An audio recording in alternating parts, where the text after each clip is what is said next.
I learned about B-Mobile through a friend. His name is Ian Velasco.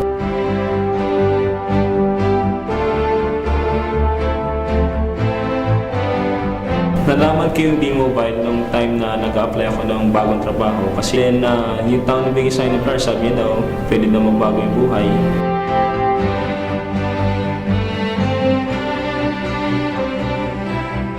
Actually, a friend of mine, he mentioned to me about B-Mobile. And one of the reasons why I was actually convinced, kasi not because he was a friend of mine, but he was, pagdating sa pera, he's very particular sa mga negosyo-negosyo. And I knew na pag sinabi niya na magandang opportunity, talagang magandang opportunity.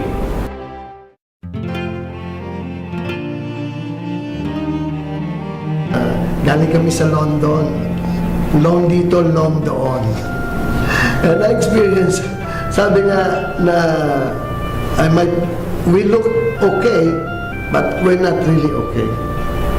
As a matter of fact, the sad part there is, before B-Mobile, she is a scholar.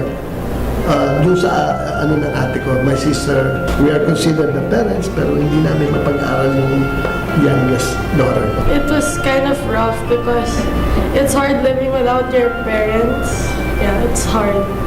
Especially when you need to buy stuff in school. So what I do, I ask money from my classmates instead. And I'll pay them the following week.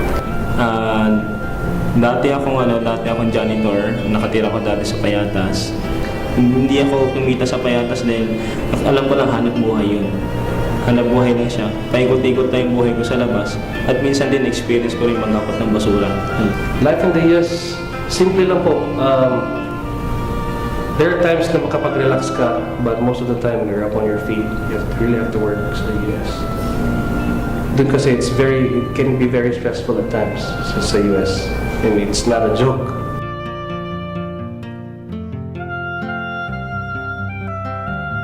Anyway, yung aming first week alone, when we decided to join in January 12, 2011, first week, 22,000 kagad ang kinita, no?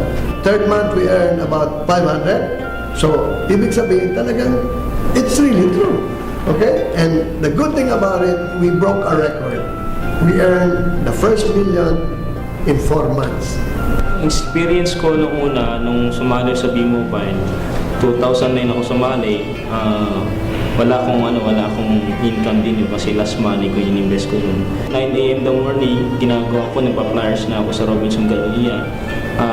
Isang beses na ako may isang araw, tanghalian ko, tubig lang, tas biscuit. Nakasurvive ako, mahirap i-explain kasi actually kahit bitching kong galing wala eh. Pamasahe, naglalakad ako galing ko papuntang Ortigas.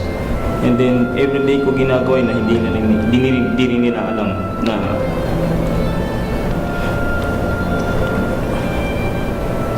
kinisin mo lang.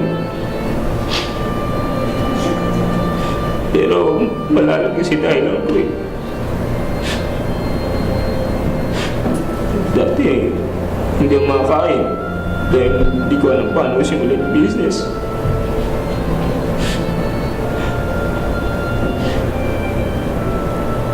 Pero natutunan ko yung sistema. Ito lang sinishare ko sa kanila. Maniwala lang sila. Lagi-lagi sa kanya.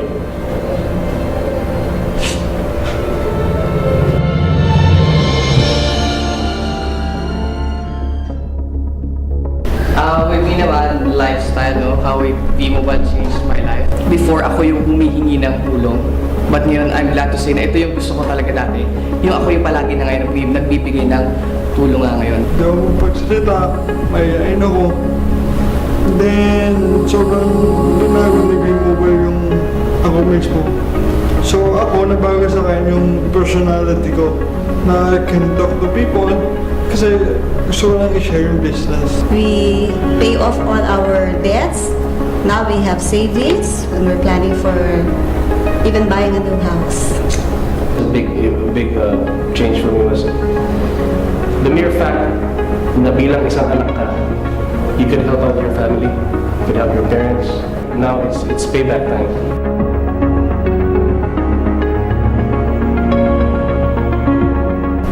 Yung pinaka na hindi ko makalimutan is yung first time ko pong nakakain ng chicken nugget po sa McDo dahil sa B-Mobile. Kasi dati po sa Payatas, minsan po kinakain lang po namin is yung pagpag din. Pero nung simula nung kumain ng first time sa chicken nugget, naging positive po. Sabi ko na po, dito sa B-Mobile lahat makakain mo eh. Yung po yung pinaka, hindi ko makalimutan sa B-Mobile po. With unforgettable experiences, there was one instance na I talked to this person, and after a business meeting with this person, he asked me for my certification with V-Mobile. He asked me for my financial statement for the last 3 months. So what I did, pumunta ako sa bank, kumuha ko ng financial statement, and I got the certification. The following day, pumunta ako sa kanya, and I showed it to him. Tuntua siya, oh, wow, this is great. You know? Pinakita ko siya na, this is my earnings, ganyan. And sa awa ng Diyos, hindi pa rin siya nag-join.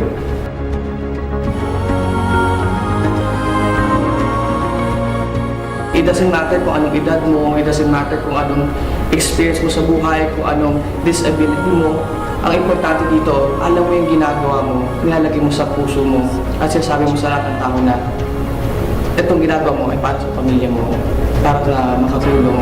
One thing about V-Mobile, alam mo yun, when you mature, parang yung dreams mo as a family, especially with me and my husband, parang nawawala na, parang gusto mo na, it's only kay Lord eh. Parang it feels like hindi na yata achievable. But with V-Mobile, nagkaroon kami ng financial breakthrough. So now, parang we see ourselves living in a brand new house. Yun yung pinakamaganda sa lahat dito, yung financial breakthrough na nangyari sa buhay namin. This is an opportunity na kinuha namin as a regular person. We were able to achieve something. And if you wanted to achieve that specific something, set a goal in life, and this is what I did. So if you wanted to do this business, find time to learn the business correctly. Sa akin po, ang natutunan ko, once na-invest ka sa B-Mobile, mahalin mo yung business mo, ituloy mo siyang parte ng katawan mo, na hindi mo siya kalimutan na hugasan, linisan, bihisan, kailangan mo pag-aralan mo na. Kasi sabi nga nila, yung word na earn is came from the word learn. Kailangan mo na mag-aral na tayo bago tayo kumita. Hindi tayo binigyan ng pagsubok ni Lord God na hindi natin kaya. Kaya wala po imposible. Lahat dito sa B-Mobile po, wala posible, lahat posible po.